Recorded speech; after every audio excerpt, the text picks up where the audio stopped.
Welcome to nashville.con, as in con artist. Why do we call it that? Because there's a lot of acting going on in Nash Vegas, in Hollywood too. Shh. And there's things that happen behind the scenes, behind the stage, on the tour bus, and at home that we want to talk about. Let's get real, Nash Vegas. Let's talk about how things really are, so the public doesn't think that we have this dream life nobody else does. It's called an act. Our opening of the show is always that on stage, you're an act. At home, you're a fact. So we're going to get real today. I'm starting off with a really fun song it has to do with what we're talking about today, white collar crime in country music. What does that mean? When you're famous, can you kind of be a little bit above the law? We're going to find out on today's show. I'm Heidi Jo Guthrie, and I'm going to get my fiddle and invite Darren Bates, amazing session vocalist, demo singer, jingle writer who just aced a jingle. Please hire him, Darren E. Bates at gmail.com. Come on in here, Darren. Alrighty. Let's see if we can. How can you pull off Reba? Okay, I'm going to attempt to because it has to do with my show thing. So this ain't no Reba, but it has to do with my show. You got red hair anyway. Okay, I think I got it. Okay, here we go. Count it off. All right, 1, 2, 3, 4. That's the night when the lights were down in Georgia. That's the night when they hung an innocent man.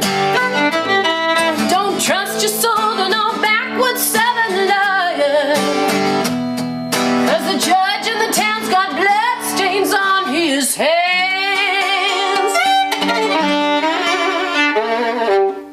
Something like that with a little in the middle. That was our own interpretation. Welcome to the show. Heidi Guthrie. Darren Bates. And we're happy to be here with you today. So, we're going to talk about, if you're famous, can you kind of be above the law? What do you think, Darren? I think I've seen it happen a few times in my lifetime, yeah. Okay, so playing clubs, being on tour, what have you kind of seen musicians and singers get away with that the average population maybe can't? Well, besides just getting seated first at a restaurant, bumping people who already had reservations for those seats. I've seen that happen a couple times. Ah. I don't know if that's the law, really. But Yeah, it's acting kind of above the law. Yeah. You know, that stuff goes on. I'd like to talk a little bit about tour bus. You know, we can't. I just talked to a friend of mine who's been on more tours than anyone's been on. And I can't mention his name, but I am determined to get him on the show. He's been on so many shows that I don't think I've known anybody who's toured with more people. But one of the things he commented about the show tonight is that why is it that when you work at a company or a corporation, you can't show up drunk, can't show up stoned, but somehow in the music industry you can show up like that. And I didn't have a beer, I didn't have all that stuff. Not to say I never did, because that would be a lie, but most of the time I didn't. I was always the one that was either the designated driver, or I helped get the other players in the limo back to the hotel safely because I was worried about them. Not as to say I'm a saint, because I'm going to tell you some juicy stories on Heidi, because none of us are saints and perfect, and I certainly am not. And I'm going to come clean about mine as well. I kind of like the retro look you got going on tonight. The scarf and everything. Thank you. Yeah. I appreciate that. There's a lot of retro things coming back today. Yes. Like the TV evangelist hair. Actually, this is my COVID virus hairdo. I love it. COVID virus hairdo. Yeah, I haven't seen my hairstylist in like 2.5 months. Oh, Hi, Chelsea. I hope you're doing well. Hi, Chelsea. So, you know, we're talking about, you know, drugs, alcohol, white collar crime, and white collar crime in country music. You know, you can show up hungover the next day for sound check, and nobody thinks. You can have a horrible attitude because you have a hangover. I'm not saying I'm holier than thou, because I'll share with you a moment where I was not too holy, but I tried to not do that. And number one, I don't have frets, so I have to have my wits about me. Secondly, I was the only fiddle player majority of the time on a tour bus with men. And I had to have my wits about me because it just wasn't safe to be drunk or stoned or anything like that. There's some big stars there, bigger than me. Yeah? And they actually had sheriffs planted by the door. Right. Where these guys were. I guess you could call it the green room. Yeah. When the door came open, I saw the star sitting there hitting on a joint and passing it to somebody, and the sheriff looked in there and closed the door and stood there like this. Is that above the law? It is. Okay. You know, I'm not judging people for smoking weed. all right. You know, can we stop with the I'm not judging people? Okay. All right, we're not judging people. We're just calling it like it is on this show. All right. So all that to say, that's my favorite saying, all that to say. That's for MM, initials MM. That's Heidi's favorite saying. But I want to bring out this point. You know, showing up stoned or hungover, I tried not to do that. I thought maybe that they would see that as good work ethic. And they really saw me as not a good hang. You know, I talked to the mother that was the pump organ woman that taught at the Christian school. And I had one tour where they didn't treat me like one of the guys. You're here and we're there. You're not one of us. Because I wouldn't drink with them. So here's a fun little story. My mother, the Christian school teacher, pump organist at the church, I said, Mom, they're this, they're that. I'm not one of the guys because I won't drink with them. And she said, why don't you have a drink with them? And I said, Mother, really? And she said, yeah, have a drink with them. I did. But she said, a drink, one drink, right? Here's the plan. I wanted to show them how cool I was and that I could drink them all under the table. My favorite movie is Sharon Stone in The Quick and the Dead, where she shows those good old boys. So guess what I did, Darren? You drank like 3 or 4? No. I like your thinking, but no. So here's what I did. I found out who was going to be serving the band shots. And we were celebrating a particular song that has to do with a particular alcohol. Can't say anything more. You'll find out who the artist is. So, and we're not about slandering here. But it's a clear liquor, okay? So we were supposed to, after the show, celebrate the hit song. And they said, come on, aren't you going to drink with us? Well, before the show was over, I went to the bartender at the place we were playing. I said, make all my shots water. So when we were done, after are you kidding me? No, I'll get to some juicy ones, because I don't say, yeah, I'll get to some juicy stuff, but I did on this one. To this day, that group of musicians thinks I can drink any man under the table. They're so impressed because they kept doing tequila shots and I kept drinking shots of water and still standing. So all that to say, I was one of the guys after that on the tour bus at a country music major tour, and my mother cracked up laughing. It was pretty funny. I drank 10 shots of tequila, but I didn't swallow. Yeah, no, no, I had one time where we had the church's deacon, the deacon's wife, come do merch on the tour, to babysit the artist, to make sure there was no cheating going on, to make sure there was no drinking going on, because it was a former alcoholic that the church wanted to make sure they were babysitting. So I was always the person that never ever drank, that always tried to, you know, come up with a good work ethic, and I was called Miss Sunshine Up the Bum. I won't say the A word, because I didn't hang kind of like with the guys like they wanted me to. But I was always the one that didn't show up hungover. I would grab arms and feet of people and make sure they got in the limo, especially girls. Make sure that they didn't go home with somebody. Make sure everyone's safe. But I was not a saint. And I am not holier than thou. And I have been drunk before, FYI. I have. So, but very, very, very little. And I will tell you, the one time I did have was trying to fit in so badly. I wanted to fit in with the guys, and I didn't want to really get drunk or stoned, but I wanted them to see me as one of the guys, and I was a girl.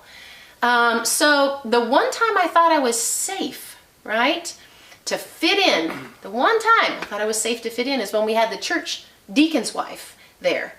And don't think churches deacons' wives don't party, because I found out they do. They imbibe a little bit once in a while. Right. So we were at a mud bog. You know what a mud bog is? For those that don't know, what's a mud bog, you know? That's where you take your big trucks with big wheels and go driving through it and sloshing around. It was the funniest thing I have ever seen. A culture shock from a girl from Oregon, from the left coast, right? Seeing grandmas and grandpas in these rigs and tractors, you know, riding around in the mud with their homemade rigs. It was so hot. And this is, saints, Jesus, sins in the camp, Jesus. I'm going to give you one of those moments, right? is that I wore a bikini top. Excuse me. A bikini top and a cowboy hat. Why? The entire fans were all in swimsuits. And it was like 110 degrees. It was so hot. I thought afterward we could celebrate. And I said, come on, Heidi. Come on, have a drink with us. Have a drink. Be one of the guys. Well, we had the church deacon's wife. Excuse me, sorry. That's not proper social distancing cough. It's supposed to be... Thank you, Darren. All right. So, anyway. So, the church deacon's wife is there, right? So finally I said, okay. I talked to my mother. She said, have a drink with them, Heidi. Maybe they'll quit teasing you. Maybe you can fit in. The church's deacon's wife is there. Well, here's what's funny. The last time I remember recalling the deacon's wife, she was holding a bottle of wine. So she was watching you. Watching me. Finally, the guys looked at me and said, come on, Heidi. You're one of the guys. That's awesome. And they said to me, we're done playing the show. We opened for this huge country artist. Can't mention any names. So we're going to party a little, and so I start having a food fight. I start throwing bananas on the bus. We had so much fun, more fun than anybody it should be able to have. And the deacon's wife got a bottle of wine, and I'm thinking, I said, finally, here's the deal. If I'm going to drink, you need to stop, because I need you to watch me. I'm the only female here. I don't want to overindulge. I just want to listen to music and have a little bit of fun, let my hair down. The guys don't think I'm one of the guys. So they said, all right, Miss Country Fiddle Player, what music do you want to hear?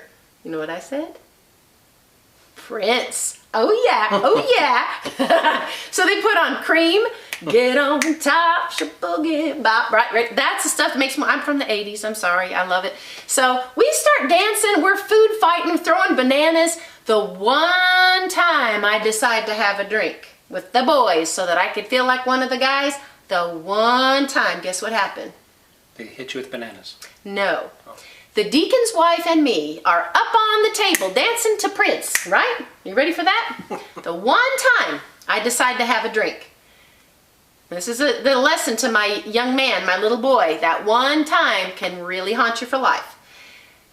Up walks the star's wife, decided to surprise the star and do a drop-in visit. She walks up, and it was like the record scratch. Oh, dear God. The bass player immediately walks down and says, hi, I'm glad you joined us. Takes her off the bus. And I went, oh, dear God, but I never drink. I never do this. I was just one time. I was just blah, blah, blah.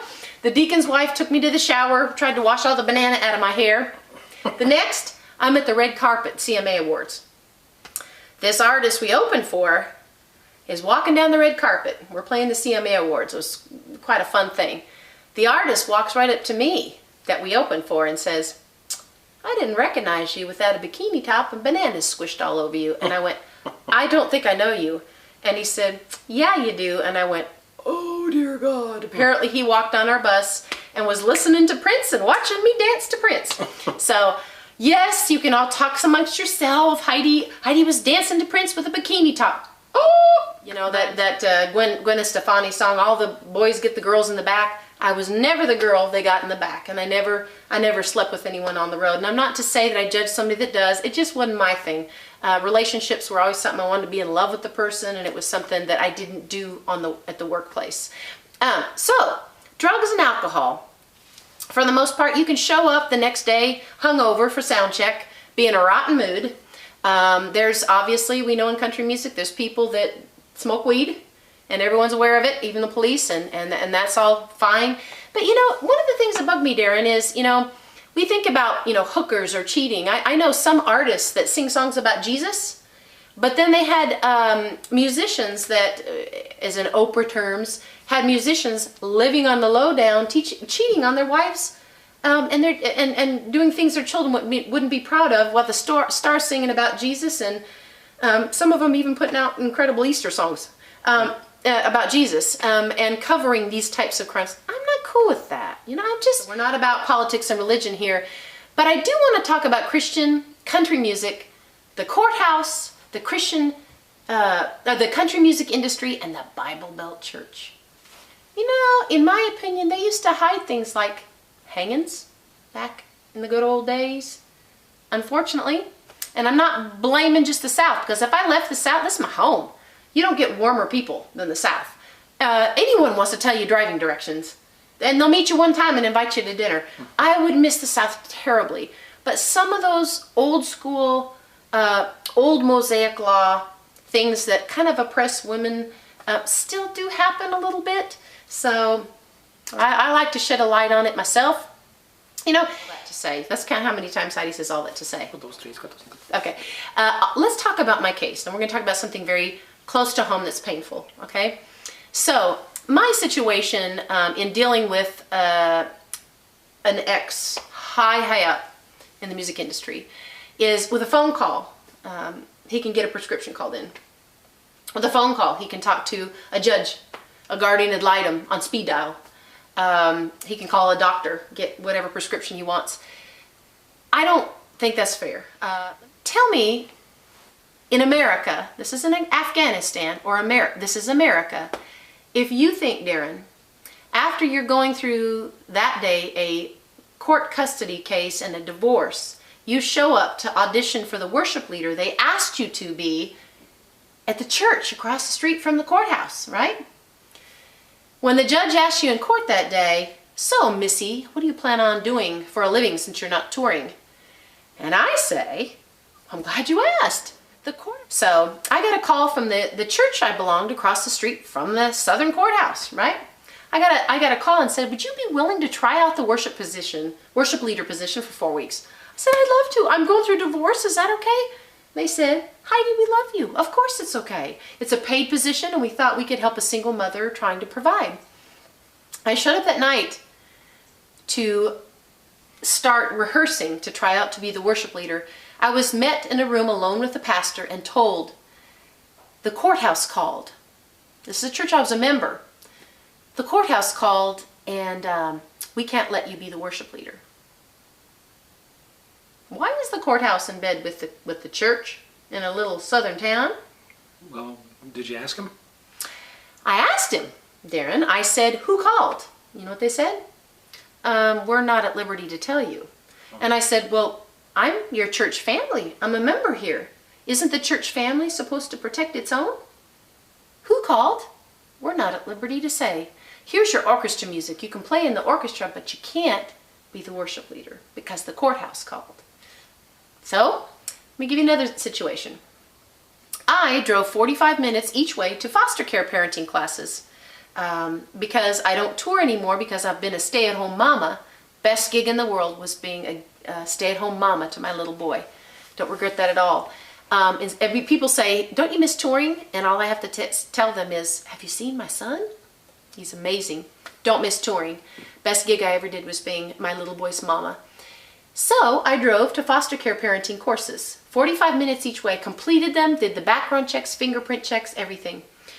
But when you are high up in the music industry, you can pick up that phone, you can talk to anybody who wants a backstage pass or a signed autograph from a star, and you can make things happen. You can smear someone's whole reputation by one phone call. You call in a favor to the good old boys. Don't trust your soul to no backwoods southern lawyer, right? Right. So that's the thing that's been going on with me. And I think the best thing to do is to shed a big strobe light. When you do that on roaches, guess what the roaches do? Scatter. They scatter, right? So that's what we're doing on this program. We're calling things as they are. We're taking the spotlight of the stage from the stage and we're shining it on the singers, musicians, and artists when they're off stage behind closed doors. What a juicy show, right? So, regards to that foster care thing, they got a call, and I was told from an anonymous phone call, they cannot give me children to foster parent.